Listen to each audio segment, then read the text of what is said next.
coming right there.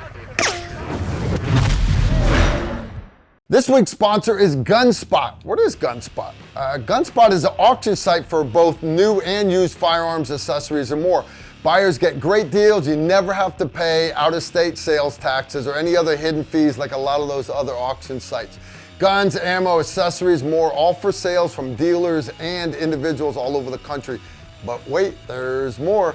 They got the GunSpot Academy that gives 2A community a blog spot so you guys can view all the latest 2A content, news, entertainment, all that stuff. So anyways, I want to give a big thanks to GunSpot. Welcome back to Tactical Rifleman, guys. We're gonna do some tracking today, okay? But we're here with my good friend Peter Kerr. Peter's with TTOS, that's Tactical Tracking Operations School, and you guys teach the military, yes, right? And so what we're gonna do is we're gonna discuss the basic tenets of tracking in your method, right, or your methodology. Correct. For those of you guys who are new to our channel, we've done a tracking video in the past discussing a lot of the very basics of recognizing footprints, nice, and measuring and that kind of thing, the step-by-step method with Sularoo. You can check that out in our video archive. So we're out here in Arizona with Peter now, and we're going to expand that knowledge. So lay it on me, brother. All right, right on. Yeah, Peter Kerr with Tactical Tracking Operations School. I appreciate you guys having us out and being able to demonstrate this. We're going to basically expand on your previous video. The basics that Sue taught, the step-by-step method. Now, we teach a little more aggressive style of tracking. It's with tactical or combat tracking. And the intent there is to close with the target or the individual as rapidly as you possibly can. So we have a couple different techniques we use. We call it a macro track, where we're using sometimes micro tracking and then macro, looking out to the furthest sign that we can see, moving forward in a tactical formation, closing that time and distance. And that's the objective. So we'll go over here a little bit of the basics. If you don't mind, I'll just give a little background if that works. Absolutely. For you. Yeah. So I got into tracking, went through this course back in, it was 98. I was doing counter-drug operations out in Hawaii on a task force. Buddy told me about the course. I said, all right, check it out. Brought the cadre over. They ran the course. At that time, old Rhodesian, just recently retired SF from first group, and then an old LURS guy from Vietnam with a cadre that came out. Phenomenal course. I found it so valuable that immediately start looking for more burn grant funds money. Basically, we had grant burns and whatnot, narcotics funds that we could use to trained up all of the SWAT teams in Hawaii. It started growing from there. The next year they asked me to come on board, start teaching, and I was still doing law enforcement, so it was just something of passion. I would come out, help out with the classes. 2007, we got the contract with the Stand Up the Army's Combat Tracker or Joint Service Combat Tracker course down at Fort Huachuca. I resigned from law enforcement, and I've been doing this ever since. So a real good program. We'll go over some of the basics.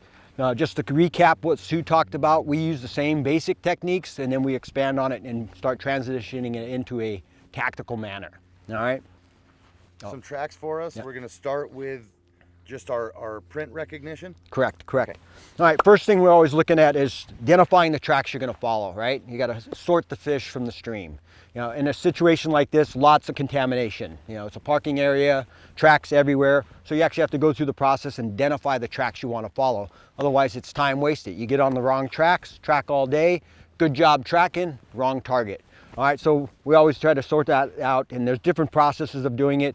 There's a whole crime scene exploitation piece that we do during the course. We talk about how you break it down, identify the key prints, and then sort those out and then to determine direction of flight or departure. Basics are, I'm going to lay down a set of tracks. We basically rake this out here so you got a good visual. This costs you nothing to do. Anyone can do this. And for you folks at home, this is an easy drill to do. It really is. And I'm just going to lay down a set of tracks, all right? So I'll just walk down along here, casually walking. Try to look out so you make it a natural gait and stride, all right? We'll come back and we'll start taking a look at the tracks themselves, all right? All right. So the first thing we're looking to do is identify those key prints, right? Now, never just rely on your memory, especially if you're old like myself, because it fails you. All right, so we always document the footprints. And typically when somebody steps off, you want to give it a few steps or paces into it, the movement, before you start collecting on it. And the reason we do this is that I might start off slow, like, damn, I got a long ways to go. Or maybe I just committed a crime. I get out of the vehicle, I bail. Then maybe I'm in contact, make contact, break contact. I take off, I dart out into the bush, then I slow it down. We want to start to establish that rate of movement, right? So we'll sit there and give it a few steps in, let it average out, and then I'll start looking at it. We'll start off, right? I got a right, a left, right, left, so on and so forth. Starts to clear up a little bit here. So we'll take a look at it. First thing I'm going to do is document it. If this is the tracks I wish to follow, maybe I tied it into the contact site, an IED emplacement, bailing out of a vehicle, taking off. This is my guy. So now I'm going to collect on this.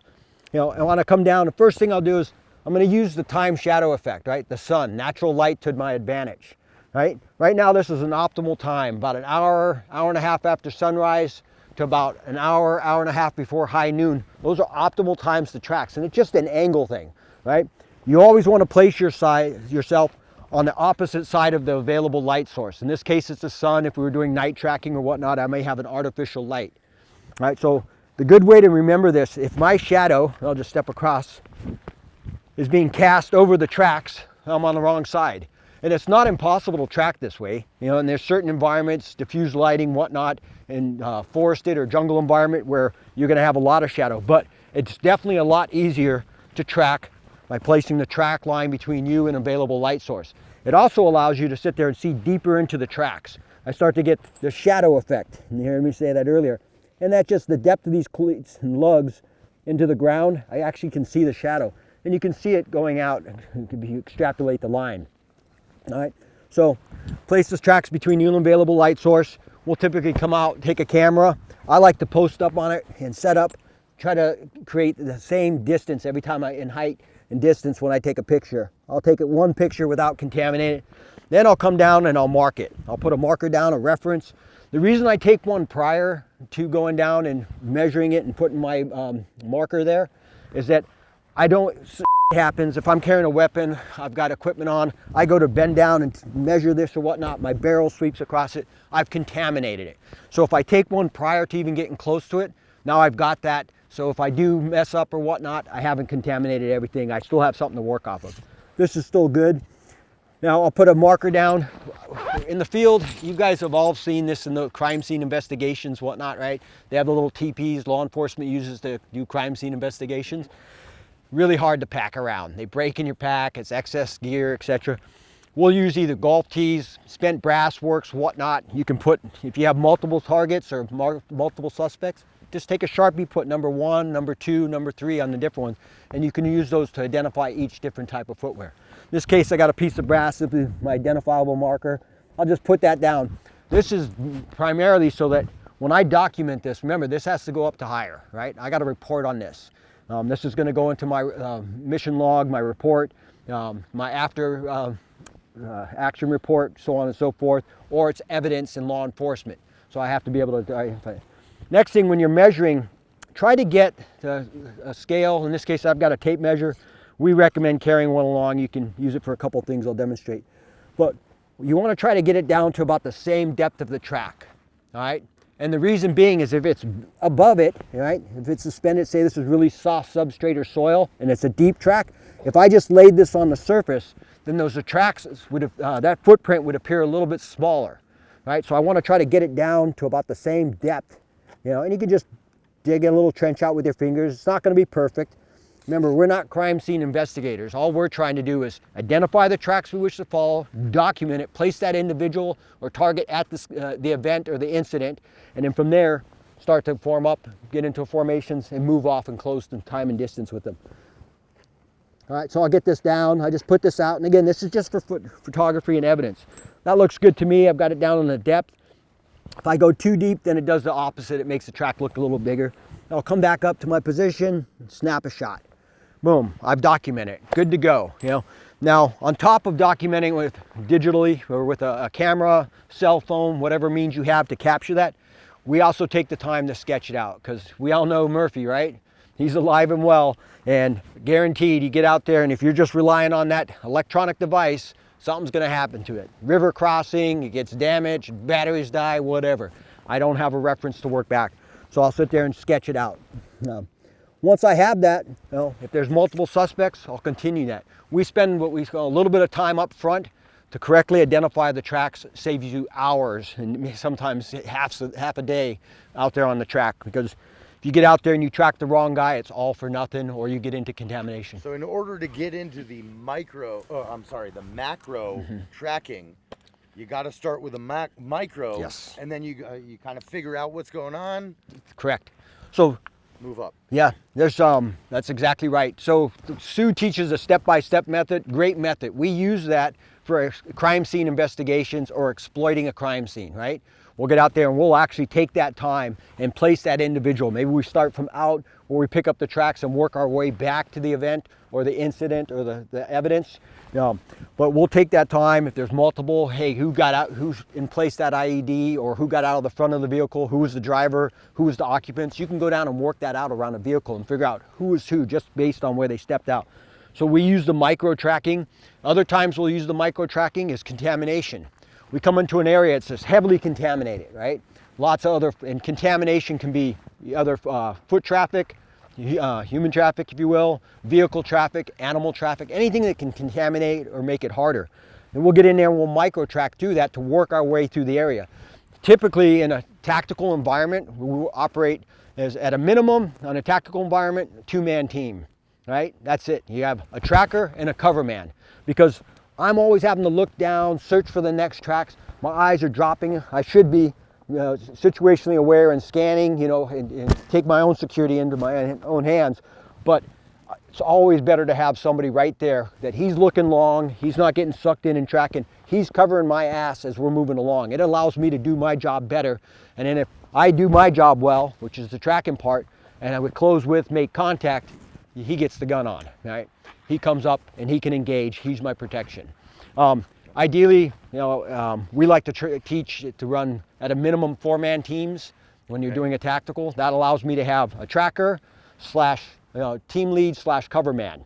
He can move back. He's in charge of the whole formation, what we're going to do, where I'm going to send the flanks, how fast we're moving, so on and so forth. It also gives me a left and right flank that I can push them out. If we're coming up on this berm, tracks are leading to it, do we want to walk right up to it? Probably not.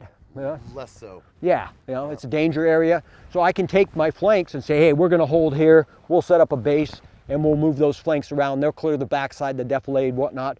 And then from there, we can move up. They give the thumbs up. We haul ass up there. The same time they're clearing, they may have found tracks. And now we just closed 100, 200 meters off the track line. So we try to incorporate the whole team into a tracking event. But we'll get into that. A little bit about the basics since you brought it up. So there's basically 3 types of tracking as we look at it. There's what we call an indigenous method, and that may be like uncle, father, whatnot. Somebody taught you. In third world cultures and stuff, people still use tracking to this day. Sure. The Bedouins, phenomenal trackers. They have to maintain their livestock. They go out there and track goats through the desert, and they can account for all of them. It's just something that little kids, when I was actually over in Israel, which was pretty cool, we were working with your IDF trackers and then your border guard, Gashashing, I believe. Gashashim. That's actually the word means tracking. Yeah. It's a tracker.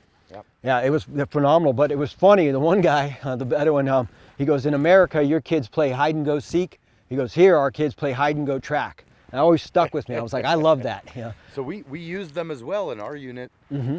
We'll go set up a hide site or whatever it is that we're doing. We'll bring them in to look for us, right? And if they find us, get up, do it again. Yeah. Right? Yeah. Get up, do it again, get up, do it again. You start kind of figuring out what they're looking for, but yeah. Yeah, okay. no, that's excellent. Let's keep going. That's excellent. So you have your indigenous method, the step-by-step method, which talked about, and that's basically, just to recap on Sioux, they have a nice little stick that's measured out. And they're basically trying to get the distance for a step and establish a pace or a stride. And they'll sit there and mark it off and move it around. This is my left foot. They'll measure it up, maybe extend it out a little bit. They have a series of rings they use. And again, this works really good for micro tracking, but we can't spend the time going slow. We want to close that time distance gap. The guy may be headed for a border, safe haven, whatnot. We need to close with him as fast as possible, interdict. But they'll move the stick around and say, okay, I've got the next one. They'll come up here, somewhere within this arc should be the next one, so on and so forth. Good method. We do it the same thing, but instead of, thank you, sir. instead of having a useless stick, you can use your weapon, same thing. You can just come down and you can sit there. It's a little shorter, but somewhere at the tip of my barrel, I should find the next one. So if I'm moving up and it's really hard ground and all of a sudden I lose the tracks, I'm gonna step back to the last one, scan out, see if I see anything at distance, nothing, bring my eyes back in. Then I can come up and go, okay, somewhere out here. Oh, okay, I got a partial print here. Direction of travel is still headed down this road. So same thing, if you're down and then it's contact, you can come up, right? So it's an option. It's the recommended one for tactical or combat tracking. The next thing is what we call is the macro tracking. All right, so it's a combination of both, obviously the indigenous methods, having home field advantage or growing up in an environment, or if you just work in one area or one region, you become very good at tracking in that environment. And it's just because you get to see the same type of substrates, the different types of vegetation, you're there constantly, you get very good. Unfortunately for our military, they have gun and will travel, right? We're always fighting abroad, so they have to become good in multiple environments. So we use indigenous method, the stick method or step-by-step to sort things out, process, collect evidence, get through hard areas, and then the macro side. Now the macro side, basically, if I've got a good track line I've established, documented, this is the print I'm following, I've got a direction to travel, we just use cardinal directions, head it west, Now I start to look out and extrapolate that line out. Some conditions, optimal conditions, like good substrate like this, what we have out here, you can sometimes see the tracks out 100, 200 on glass. You can bring your weapon system up, scan out. If you got binos, 300, 400 meters out. Really? You can be scanning out, yeah. As long as you have a light source on the other side of the tracks, you're gonna see them better. Yeah, correct. Right? So even further out. Yep. Okay. So it allows you to sit there and see out. And the intent with that is, one, not doing this, head down, tracking all day long, not having my head up looking for the bad guy. No. In the macro, I look, I scan out, I look for the furthest. At the same time, I look for enemy. Do I see movement? Do I see him cresting over that ridge, moving through the bush? This guy, he's fleeing from us, he's moving, so there's a potential of seeing him. That's why it's optimal to have a team. One guy's tracking, cover man's covering in close, left and right flanks, covering left, right, forward, and then even rear security. If you have a 5 or 6 man team, you can have one guy just sitting back on glass, and maybe he has a long reach capability, 7.62 and above, that he could reach out and touch that person if needed. But he's constantly scanning, and you can be amazed at how fast you can track out here. We've had units, when we ran the combat tracker program down at Fort Huachuca from 06 to 12, and it's a similar environment to this, very similar, but we'd have teams running on the tracks all day long. They just get into a real good rhythm, just tearing it up and closing that time distance gap, constantly applying pressure on the quarry or the target. All right, so that's kind of the macro method of it. I scan out, if I see it up here, I can eliminate all this. Once I see a track, like I look up and maybe by that wood spool there's another set of tracks. I could literally, as tracker, it's like, hey, I've got it. I can start hauling up here, I'll drop my head, look down, confirm, but I'm moving out, right? And the whole team's moving with me. We try to teach that the tracker sets the pace. So if the tracker's moving slow, the team moves slow. Tracker's picking it up, the team's got to pick it up. The only time you would change that up is if you're starting to close that time distance and the contact is in it. Now I'm going to start to slow down a little bit so I don't run into an ambush. Hey, slow it down, head up, everyone starts scanning. Maybe I start using my flanks a little more aggressively to clear areas. Start looking, hey, we're closing. And then there's certain indicators that we teach during the course that can give you that reference. And just for simple, and the purposes of this event, something would be like fresh spit, right? The guy spit or whatnot, he took a piss. I'm tracking up and I still have foam in that stain where he stopped and took a piss. That tells me, hey, we're close. Insects are great for that also. Steps on an ant hive, they're all spun up. Usually within about 15, 20 minutes for them to settle back down, I'm close. So there's little indicators like that. In certain environments, there's reactive vegetation, which is really cool. Hawaii, Southeast Asia, different areas have it. Call it like sleeping grass, and you actually step on it and it closes up. It takes about 3 to 5 minutes for it to open back up. So as you're tracking along, like when we run a jungle warfare program out East Range, 25th Infantry Jungle Warfare School. There's a lot of it out there, but that's a great indicator. As I'm tracking along and I see the track line going across and that little ground covering's closed up, you've closed with him. He's within 3 to 5 minutes of you, probably laying up in the bushes somewhere up in front of you. So little things like that, you know, and that's a whole nother section that we teach is aging tracks. And I'll be honest, when it comes to tracking, this is not hard. It goes back to when we were in hunter-gatherers, you know, and that timeline keeps changing, you know, but they say 300,000 years, something like that, man's been around. Now they're saying it's even further.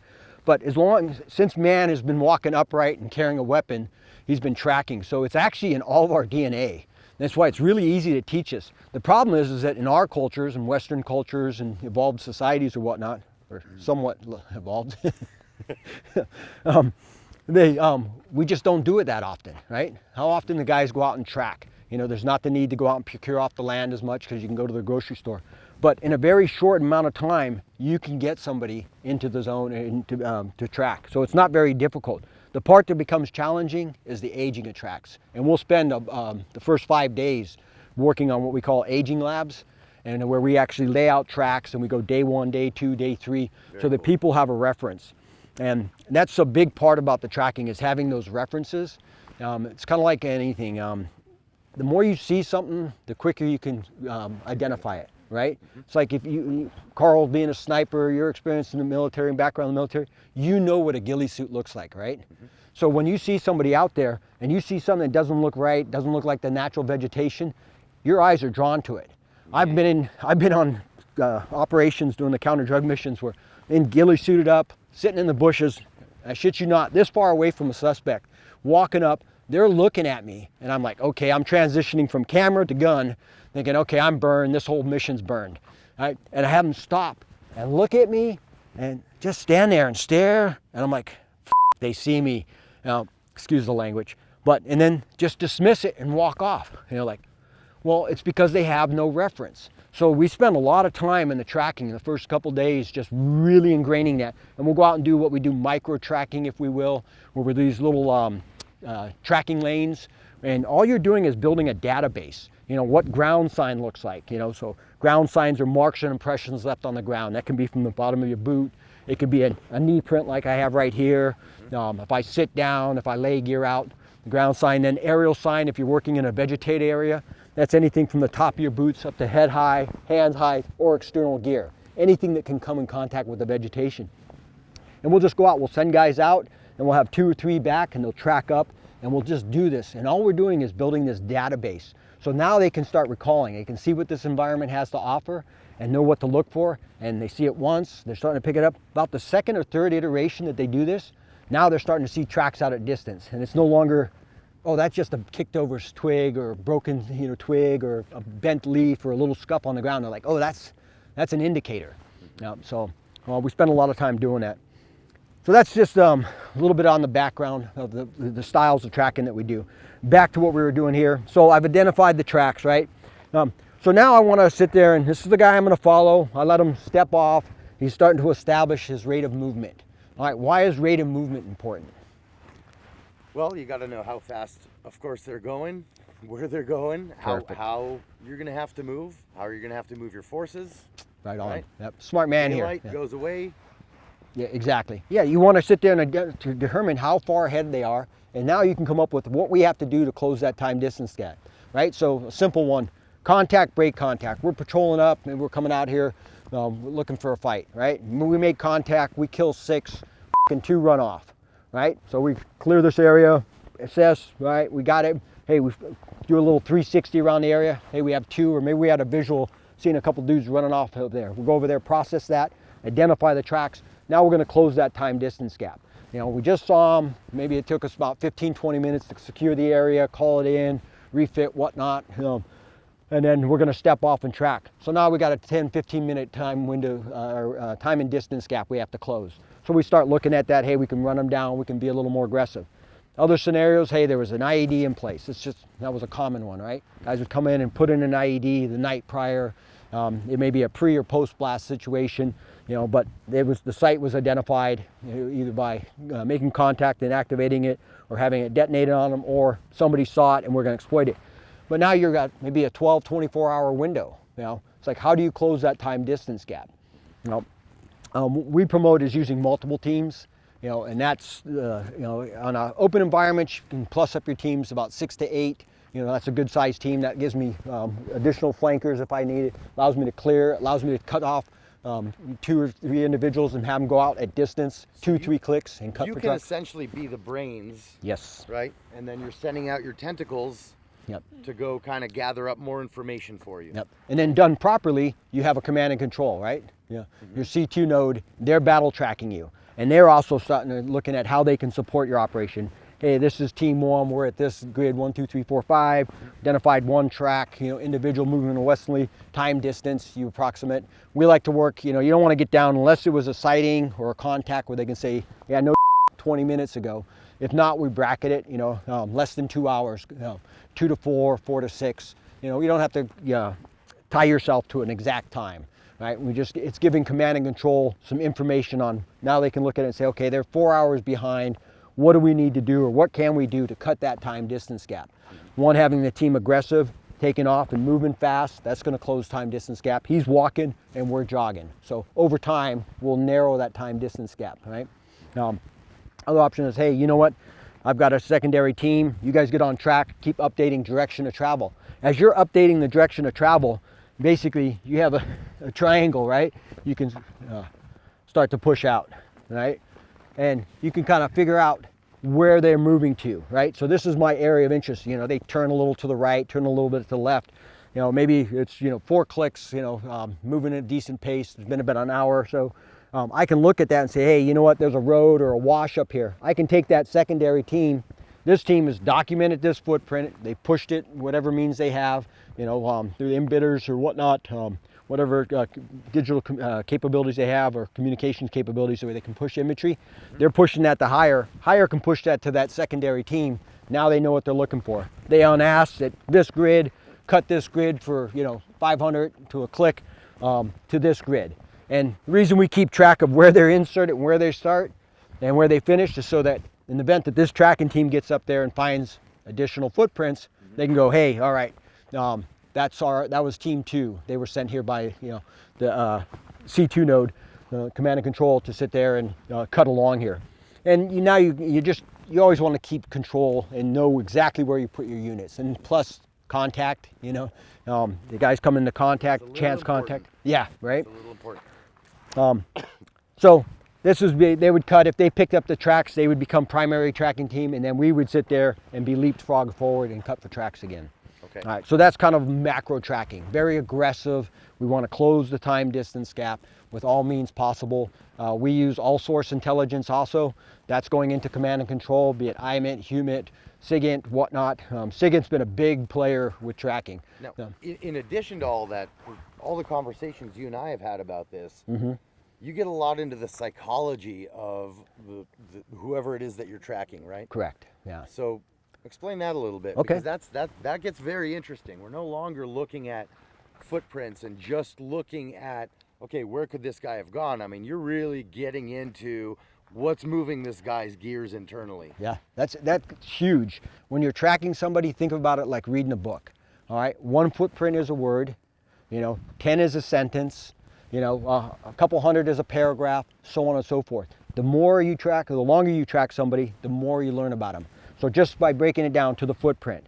All right, so if this was a pair of slippers or flip-flops or athletic shoes or whatnot, all right, and he's moving towards some very aggressive terrain, it's like, okay, is he prepared for this? Maybe not. And that's the case in a lot of the law enforcement and situations I used to deal with. We get called up, hey, stolen vehicle or suspect fleeing from law enforcement, bails out. They're not prepped. But now you see, okay, he's got good footwear. That tells me, one, all right, he at least has the proper footwear to traverse this type of terrain. All right, so you learn that much just from that. What they found early on in Afghanistan and even in Iraq, the foreign fighters, the type of footwear they were wearing, they were coming in with their mountaineering boots and whatnot. They came prepared for the fight, so they started seeing vibrant type patterns, and those were typically what the foreign fighters and Chechens and whatnot were coming in with. They were prepared. The Iranians happen to actually use also a Vibram type footprint. So they could Do tell they when, really? yeah, they could tell when Coots Force was slipping across the border. But so that footwear tells you a lot. Or it's an indigenous footwear. You know, like in certain parts, like Afghanistan, they have their favorite slippers or type of footwear. Different regions, the FARC in Colombia, they would issue a rubber boot. That was their, it was like, you know, those waiter type boots that you would use for shoveling. Muck boots. Muck boots, there you go. They actually issued those. They had a distinct footprint, so you knew who you were dealing with. So that's how much you can get off that. And then, okay, so it's an aggressive type of footwear, appears to be a hiking or military type. Can I back you up a second? I'd like to go back to the step by step just for a second. Okay. Can we discuss a second what this footprint can tell you about gait, right? About speed, about weight, that kind of thing. Okay. All right. That I think Well, is an interesting kind of interesting segue into kind of, you know, getting more into advanced. distance. Okay. Well, I can tell Sue up and didn't get into the details of that, so I'll have to recap and Sue. No, I'm just joking, Sue. Love you, brother. So the footwear itself, okay, gait analysis. What we're looking at, let's back it all the way up. So we'll talk about primary impact point. All right. So first thing you want to determine, okay, here's a footprint. What's the direction of travel? All right. All right. So primary impact point is typically the first part of the footwear. Yep, to hit the ground. If they're walking, forward. if they're forward. Walking forward, they will be the heel. I got you. If they're walking backwards, like a deception technique, then it's the ball of the foot, and we'll just do it side by side so you can see. All right. So you note primary impact point. I got a really nice clean impression here, right, in the heel. As I start to move forward, we call it the foot roll, and that's just that natural articulation of the foot. As I move forward and transfer weight from my left foot, all the weight's going into it, I pick up that right foot and I go to step back down, primary impact point, transferring the weight, you have that foot roll. So depending on the substrate, the foot roll, like in loose sand, is really deep, right? We all run in sand for fun. But you get a nice toe push back, it pushes a lot of soil back. So that's the natural articulation. We call this a toe dig. Sometimes you have a toe drag. If somebody's tired carrying weight, you start to see it. Their toe drags. If it's uneven ground, you see that a little bit more. That helps to give a direction of travel. You have a little bit of the soil push forward, whatnot.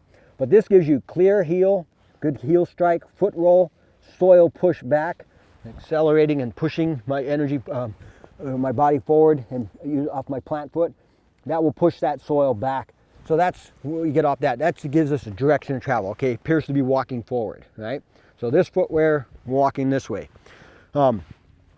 And then we call this the terminal point, which is the last part. So primary, impact, foot roll, and terminal. I mean the last part of the foot that's on the ground. All right, so we'll look at that. And the deception technique of walking backwards still is used to this day, crossing borders. Typically what that tells me, anyone who uses deception techniques, if I'm just out like doing a recon of a road or an area to see if there's activity, if I see anyone doing any type of deception technique, like when I'd look for groves, I'd look for where they'd try to conceal their entrances in their trails. That told me they were up to no good, right? Because anyone who's just casually walking around or just doing their routine, you know, they're not taking the time to conceal their movement or deceive you. So I'll look, but this walking backwards, this is typically used and it's for crossing roads. The intent is, I'll just do it up here. You know, I'm coming up, I gotta cross this road. ¿Estados Unidos aquí? Ah, bueno. No. And then I walk backwards, right? Now, and the intent is that casual patrol, border patrol, whatnot, passing by, comes along and goes, oh, he went this way. Right. Now, so it's kind of important you understand the dynamics of a footprint. So we'll rake this out here in a minute, clean it up, and do it again. So you want to establish the direction of travel, again, determine if it's a deception technique or not. All right, so that's what I get off of one footprint. The other things I can get off of it is you can get approximate height calculations, you know? And again, bracket this. It's not 100% because there are hobbits out there. I've seen some dudes with like 14-inch feet. Well, I don't have the 14-inch feet. They are hairy though. No. But that was an SF dude actually. This dude, he got the call sign Hobbit after the class. It was actually on Sue's class. But the dude had really big feet. And so it looked like he would be really tall, but his stride was short. All right, so that was some of those anomalies, if you will. So Probably, possibly a smaller guy, right? right. You know, now again, Now, there are the general dimensions, right? Kind of that golden ratio that typically happens, right? Your foot, and this is not always true, but it's typically true, where your foot is going to be about the length of your forearm, your fist is going to be about the width of the ball of your foot, that kind of thing. Yep. But it's not 100% accurate. no. Well, look at John Wayne. What was he, 6'2", something like that? And he had a size 8 foot. Really? Yeah, yeah. Okay, so that's the reverse. Yeah, of what yeah. you're So saying. you can't, you know, it's not like in stone. Hey, this guy is that. It's like, hey, it appears to be. You know, and especially if you're going to document this stuff, don't ever commit to it unless you're 100%. You know, you can make, you know, assumptions or whatnot and go, hey, it appears to, but unless you know, you know. And there's other ways to determine actually how tall somebody is. As you follow the tracks, like if I was to take a knee, then you could start to get a little bit bigger picture. Okay, tip of the toe to the knee. Okay, short calf. If I prone out, now I got a good, you know, hey, he proned out, took a position here looking back. Okay, now I can start to look, I can start to identify even potentially external gear. If he's got a pack, if he's got load-bearing equipment, you know, weapon systems, you know. Yeah, if you want, we'll knock this out. We'll break this down real quick. Then I'll lay out some of those marks and impressions so that they can see at home. Perfect. Let's do that. Before we do that, we'll let YouTube give you a quick little commercial break, and we're going to set this up. We'll be right back. All right, we're back. Let's do some tracking. Peter, what do you have lined up for us now? All right, we'll recap on what we were just doing. We identified the footprint. You said what you can gain from that, type of footwear, etc. Next is speed of movement. How fast the individual. There's different ways of doing this. You know, you have sighting and whatnot. Saw him running off, indication, right? But if you just came up and there's a set of tracks here, you want to establish how fast and how far could he move in the time of incident, time of arrival. So off of this, you basically are looking at you're establishing a pace, right? And in the military world, everyone knows their own pace count, right? At least they should back when they did land nav. Absolutely. So you just can use that as a reference. What is your pace count? And this, you know, 100 meters in this environment, flat ground, etc. We can sit there and you can measure it out. You want to sit there and collect a little bit more. We'll go from heel to heel of the left foot here to the right. An average pace for most people, if they're just casually walking, we just kind of bracket it. It's about 30, 36 inches, you know, and depending on the size. In the military, it's funny in that because they're trained to march in unison, you'll see that most people have about the same average pace. It's a conditioned pace, if you will. So we'll measure that out, start to establish it. Other ways of doing it is the speed of movement is, you know, so that was an average walk. I just walked across, you know, walking very slow. You'll see this, you know, I had 34 inches there. Somebody's walking slow. Maybe I'm tired. You may have some of that. That's a good thing when you see like this, when you're tracking. You know, you start off, he's moving pretty decent rate. Hour, 2 hours into it, he starts dragging his toes. He's starting to get tired. So now I start to look, okay, where's someplace shady? Out here in the desert, it's great. On a hot day, in the middle of the day, typically what you see is when they start dragging toes or they're moving slow, you just have to look for the best shade out there. You stop, send the flanks out there. Like from here, there's a good tree out there. Somebody would walk over there and sure as if he's not laying there, you're gonna have marks and impressions where he rested. I've seen where guys have stood behind a cactus, a saguaro cactus. They lay down on the ground behind the shadow just to get out of the sun. So you try to establish that speed. I'll just kind of move over here. You know, again, somebody walking fast, walking slow, good to go. Maybe somebody running.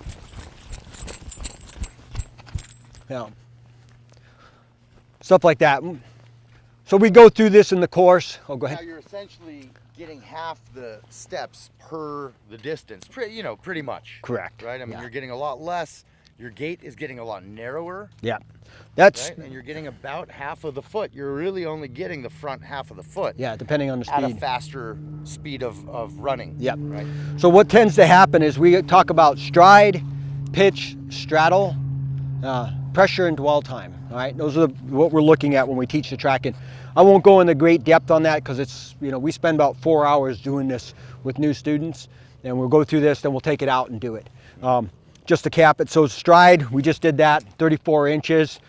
Pitch is basically it's innate to each individual, and pitch is a good way of knowing your own pitch. If I just jump up and come down, I can establish a pitch. Now you'll notice pitch changes as I speed up. Pitch turns in. As I slow down, it opens up. Same with straddle. All right, and straddle pitches the angle of your foot. So that's my natural pitch. We look like this. If you notice, I have a more positive pitch on my right foot than I do my left due to an injury. So that's an individual characteristic. If I had 3 dudes wearing the same type of footwear, issued gear footwear, and one had an individual pitch like this, I could separate him from the group. I could identify him. Maybe that footprint and that pitch was associated with a weapon system, an IED, an incident, or a piece of evidence. I could identify that individual. And same with wear characteristics on the boots. You know, maybe I have scars, lugs, etc. But pitches, basically, we just keep it simple, you know, because we train the military, so we gotta. No, just joking. This is a positive pitch. All right, a neutral pitch. And then what we call is a negative pitch is where the toes are turned in.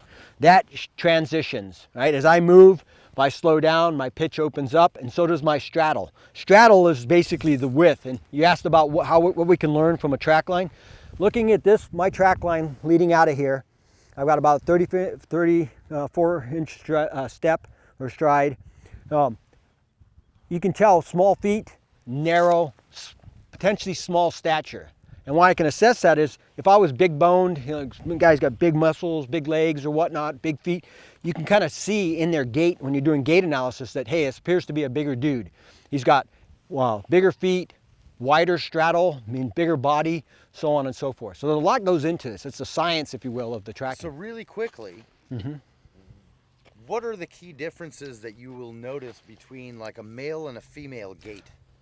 So, you know, we've done some study on this, and I know in one of the military manuals it was saying, oh, you can tell the difference between the hips, you know, and straddle. We've done a lot of studies on it, and what we found, and it's really hard to tell, especially in a military context where women are trained and conditioned to walk the same as men, and you can't, yeah, a little maybe a smaller foot, but you go to Eastern Europe, there's women with big feet. You go to Southeast Asia, and there's men with small feet. You know, so it's really hard to tell just on that. The only time we've been able to really distinguish between them is there's an accentuation in the walk. Like if a woman's feeling sexy and she struts across, you actually see that in the tracks. Like Really? Yeah, it's pretty funny actually. That runway model walk, if you will, you know, step over the heels, that swaying of the hips, you know, they're accentuating the movement. Literally backwards of a normal gait. Yeah, yeah. But if she's just kind of butchy and just doesn't care, then it's just going to look pretty similar. The only other way is that we tell and we put out, because we've done it. We've had women walk side by side, everyone turned away, come back and tell me which ones. We'll find a male with similar sized feet, and guys get it wrong half the time because it's just guessing. Interesting. But if they stop and urinate, then you have urine spatter where it's located.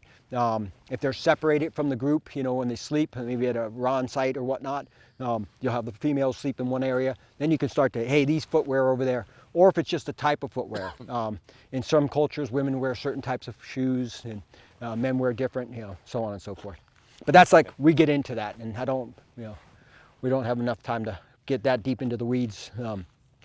Interesting. But, okay, so let's move on. Yeah. All right, so let's say, so we got stride pressure, stride, pitch, straddle, pressure, dwell time. Some of the other things we would look for is, we ask about what we want to learn. If somebody has any other additional markings, if I stop, maybe I have water, marks and impressions of that. You know, I stop here, maybe I have a weapon system, drink some water, I put it back in my ruck, whatnot.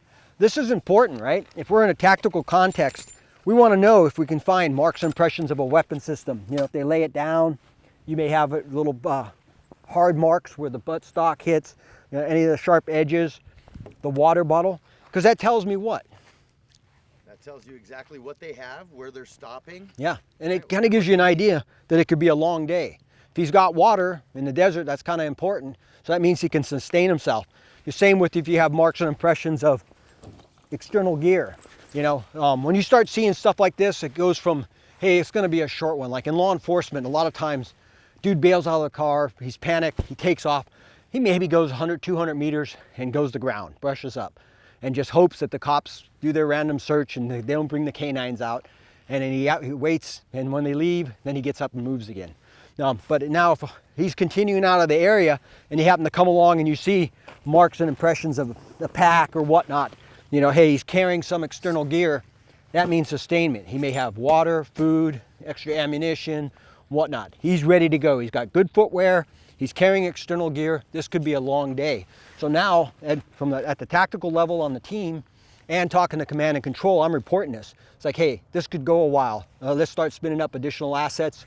Let's get birds in the air. Let's start pushing roving patrols along the roads forward of our position, see if they can set up, and you try to bump steer them, if you will. And that's where we really get into the tactics of it. And it's fun. I mean, when I used to hunt a lot when I was a kid and stuff like that, I started doing this, and this is so much more fun tracking another human being, because now it's your wits against theirs. Right. And then you start to try to get into their mind and predict where they're going to go, how they're going to move, how long they can stay out there. Now what do I have at my asset available to me, the assets I have available to close with, and And really, you can apply this. You can apply this to hunting, right? I mean, Oh, yeah. if you're out hunting elk, Yep. you can apply this to the elk psychology. It's of course a different thought pattern. Yep. But this all applies in the same way, guys. If you're out trying to find a moose or an elk or whatever. Yeah, right? yeah. It doesn't matter if you're stalking. If you're stalking game, then definitely being able to track down and move into a position where you can fire and engage that elk or take that elk. Or even if you're just a tree stand, where do you want to set up? If you're just going to wait in a static position, you're going to go out and recce the area and look for those tracks. Say, hey, this is an optimal position. Why?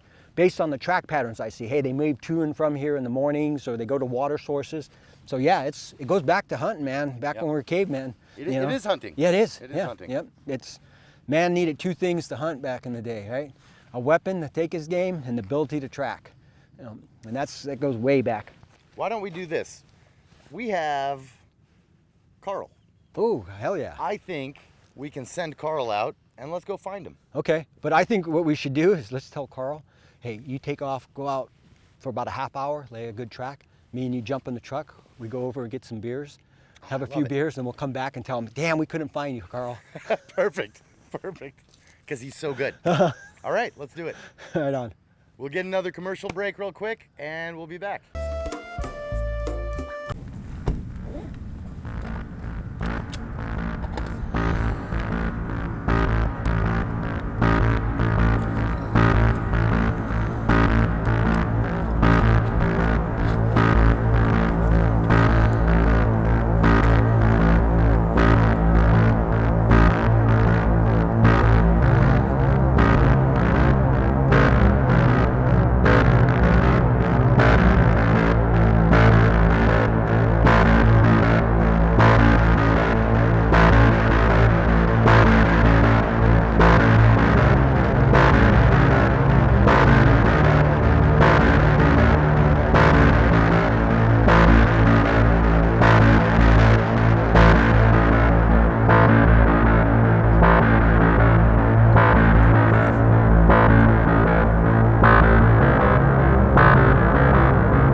Peter, you're so convinced in your methodology that you can even make me track.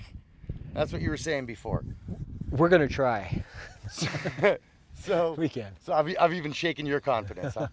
All right, so we've sent Carl out. We didn't see where he went, but we just found his first footprint right here, and that's why we're starting right here. So let's get going. All right. What do we have to look at before we start moving? All right, so we came out, we did a little 360 search, found the tracks departing the area. There was a lot of contamination, as we saw earlier. What you want to look for is where he's actually departing the area, where he was moving around, he could go out, take a leak, cache, something, whatnot. You process that, collect the footprints, then you want that egress point, where he left it, departed the area and continued on. We got good footprints, and it appears that he took off. We'll start with this. This is what we start keying in on, is these toe digs. Now, we got a lot of cattle activity out here, hoof prints and whatnot, but just to distinguish between the two, look at the depth of that, all right? This is Carl, 180, 200, you know. Slight toe dig here, fresh soil, you can feel that. Here we have a cattle, and this here, you can even tell it's old. Spider webs. Spider webs, they're your friends. So this is our first good print here. We start to look out. We talk about the micro method. We'll use micro to get off the objective. We'll sit there and micro track, and what we want to do is identify, hey, he's departing the area. So this appears to be A right foot. right, maybe? yeah. Look at the angle, and Here. Right. Left maybe.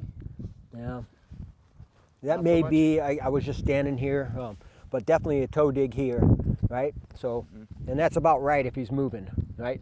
Look at the toe digs, and if you notice when we He's were moving walking, faster. yeah, because look, I'm walking around here, moving, shifting weight as we talk. I'm not leaving a lot of sign. So that's an indication that he's transferring a lot of energy down through the ball of his foot into the ground to accelerate himself forward. So, and then you look at the stride too. You know, if you were to get out and measure it, you know, and so it's primary impact point to primary impact point. If you're lacking the heel and we're just working off toe digs, I'll go toe dig to toe dig. You know, so about 58. Right, so average is 30 to 36 on just an average walk. So it looks like he's moving. If we look out, confirm this, we got right, left. That's more of a full one almost. Yeah, yeah, right there. So let's do this. You can stay on this side since we're going to be working. I'm going to stand off to this side and just talk to you, just like we do on the course. All right, so again, now we're establishing that's 3 steps moving out. See it. Yeah, good. There's the furthest See one. 2 down. So there's one. Very good. Yeah, and the furthest one. Next one up here, right? And then you can see another partial heel just up I see beyond. it. Yeah, Past there the you go. cow. There you Yeah. go. See the gleam off of the gleam and shine you're getting off this little grass? Yes. This is pretty cool. This grass is very helpful. It's short, so it doesn't get knocked down and stay down, but the small leaves of it that do get pushed down will get some flattening and shine. I mean, if you look at, see the color change in it? I do. I've got the broken ground, you know, fresh cracks in here, but that shine. So It that's looks going to more help white. us. Yeah, Yeah. yeah. That's and the right time shadow effect and the angle of the sun, you'll get a nice glint off of it. All right, so this is your next one. You've identified that one. Just keep working it, man. You're doing good. Okay, so there's this one. Yep. Oh, I got one right here. Very good. This guy right here. All right, I'm cover man. I'm scanning out, looking for him because you're tracking, right? There's the next one. Right there. All right. Now we get into this grass, you start to see more of this grass push down. See that little tuft over there where you see hit? it. Yeah. I see it. So if we were exploiting this site and we were collecting micro-tracking, we would want to account for every footprint, but that's not what we're doing here. We want to close with them. So now as you start to get comfortable, we're going to move at your speed, meaning, hey, I see that one, so I'm moving up here. Then I come down, I confirm. This one. Now I'm looking for the next one. Very good. Yep. So you come into this area. All right. Where's your next? This. Like a scuff mark. All right, scanning out. Look out into this area out here. So you got vegetation. So when we look at this, you're always looking at likely avenues, right? So he didn't walk right through that bush. So he either went left or right of it, right? So this is why we like a team. Typically what we'll do is we'll sit there and one man will stay back with the last known, right? And the cover man or the team lead can come up, right? And so this gives us the freedom to move off of this. If we hit a little hard patch or whatnot, or there's a lot of contamination, this man will stand on this. You'll physically pass it over like, hey, this is my last known. Draw your line. Okay, I've got it here. And then from here, now you're free to physically go out and do a physical and visual search. And what we So typically... this one I want to check out because that doesn't look like No. the rest of the cattle prints, right? Yeah, that's really good. And that would be my option first because I'm not seeing anything immediately this side. Nope, that's not it. That's So I'll mark this. All right, you go up in like a little wedge, if you will. Okay. Move up along the edge of these and then cut across and see if you pick anything up over to the side. All right.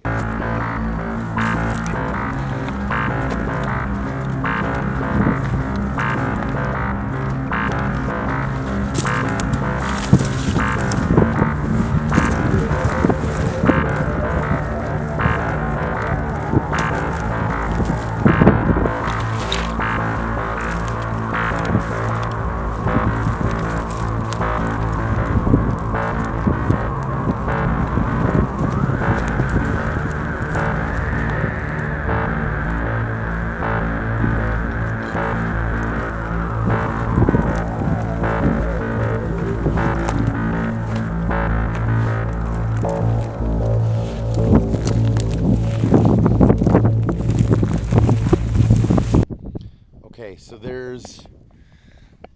there's all these cow tracks, and I saw some small horse hoof looking things, which I'm assuming are probably a donkey.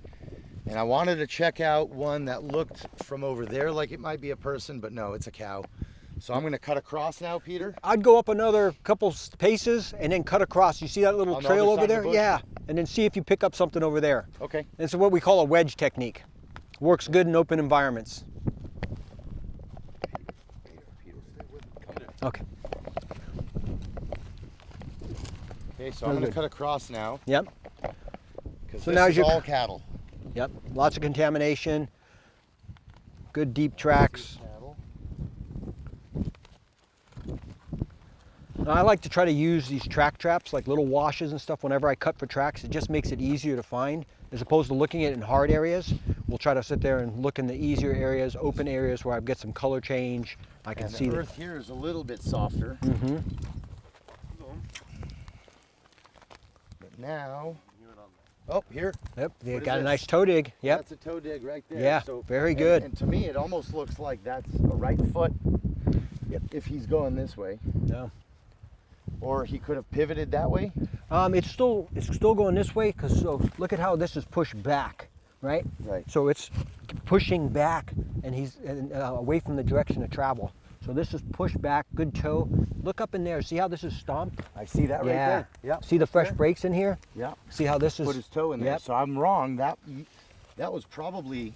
His that left may foot. have been a left foot. Yep. And then that right foot dug right into that plant. Yep. Very good. Okay. Very good. All right, some good flattening right in here. See that color change? Yeah, see that grass is really working for it.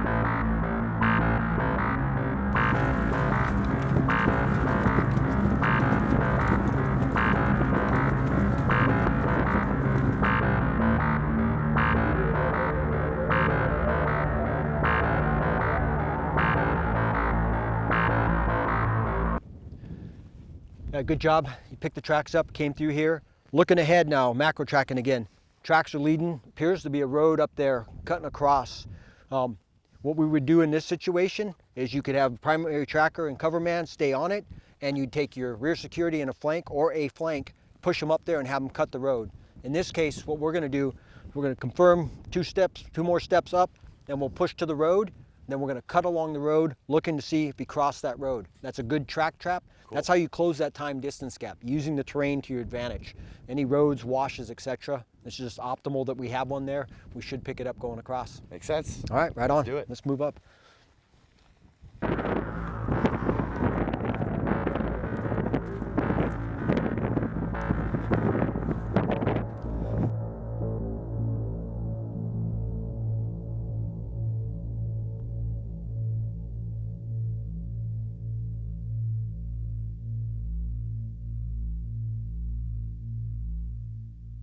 Right on.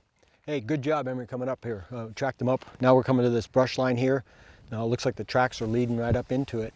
Now, let's do this a little more tactical. Head up. We'll move through here, follow the track up, and see what we find. But this would be a good place to brush up, right? A little bit of cover, concealment. I wouldn't mind taking a nap here. Yeah, right? All right, go ahead. Track it up. I got your back.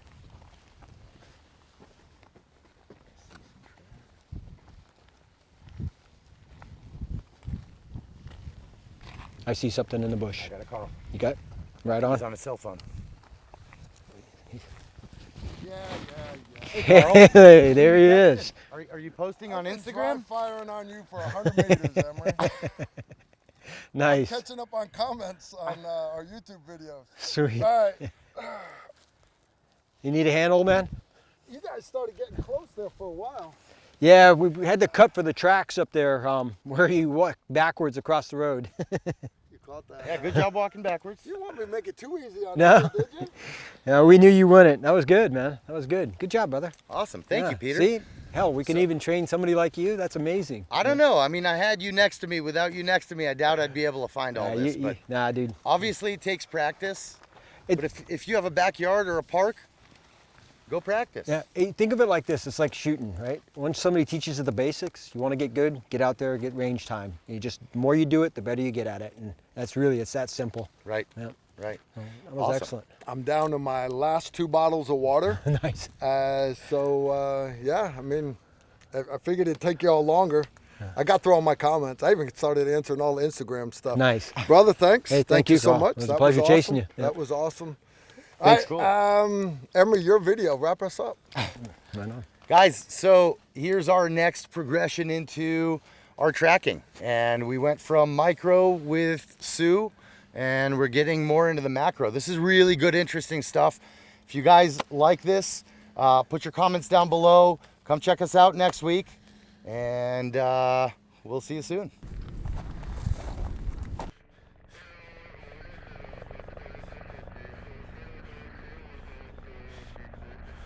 If you like this video, make sure to like, comment, and subscribe. Also, make sure you follow us on Facebook, Instagram, and Twitter so you don't miss out on anything.